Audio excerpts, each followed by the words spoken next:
But when we bring it back to oral versus vaginal progesterone, we always get a lot of questions from our clients inside Fertility Confidence Method around what is best. Their doctors may be prescribing oral and they're coming to us worried because everyone that they've talked to in FCM are using vaginal and they're wondering if they're getting the best quality care, or vice versa. They're getting vaginal and they have a friend who got oral and they're like, what the heck? Why is it different? So I wanted to share with you a little bit of information and some studies that we've been pulling for our clients to just help them feel more confident.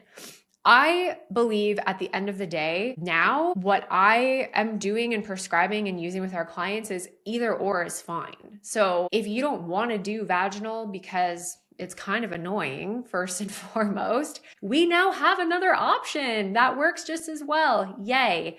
Or if you feel more comfortable, because I really do believe most clinics have more experience with vaginal. They're just simply using vaginal because that is what they are comfortable with. There is some benefit to continuing with an approach that has a hell of a lot of clinical experience and positive outcomes behind it and is still supported by research. So yes, we're seeing more oral progesterone being touted in the research as beneficial, but that's not negating the fact that vaginal progesterone still works really well. Where this is coming from is today. So every Sunday, PubMed, which is the for research mecca of the world, so not just fertility research, all of the researches. Every Sunday, PubMed sends me a slew of research articles that I have asked for based on specific keywords in the infertility space. So on Sundays and Mondays, I sit down with my coffee and I go through the research. That is what I do because that is how I support my clients. We are very research focused and research driven. So it's my job and my professional and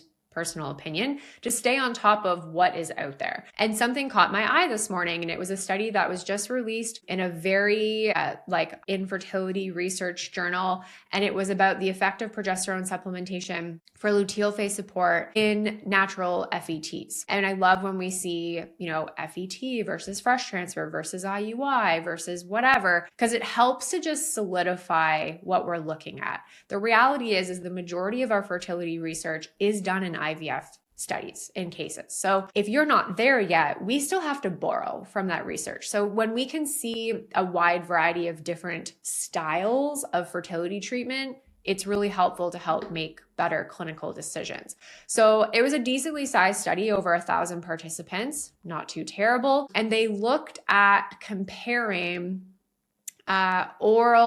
Was it oral versus vaginal? I think it was oral versus vaginal, but I actually can't remember off the top of my head. And they looked at live birth rate. So we always want to look at studies that look at live birth rate. It's one thing to get you pregnant, but are we actually maintaining pregnancy? That's really important. So we want to look at that piece.